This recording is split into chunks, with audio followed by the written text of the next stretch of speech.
Bastos individual. So ayan guys, namin diri sa isa ka beach somewhere sa Baganga, Davao Oriental. Sa isa ka beach. Then amazing kaayo kay nakakita mig shells. So nag-ask me sa mga locals diri, pwede ra daw siya makaon no. So right now, manginhasta.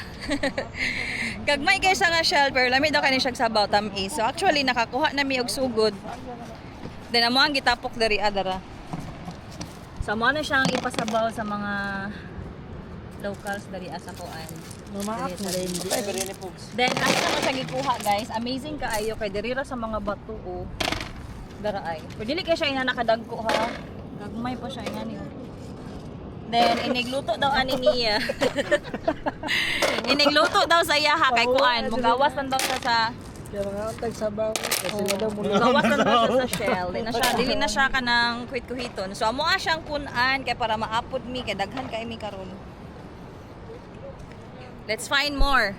May kabalo sa name ani niya no, pero according sa locals dire, tamis daw ni siya sabaw. Look. Grabe gid tinuod na wala ni wala doon.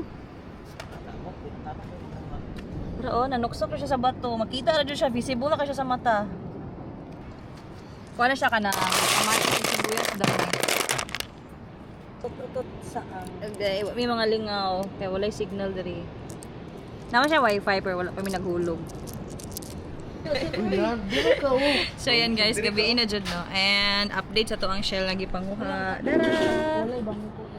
Kuan siya, mura siya gilamasan lang siya tapos mura gi kuan na siya sabaw. Then muna tong dinner, chicken, tapos bambi. Picture sa Tapos taran, try na to niya. Wala pa mi sir.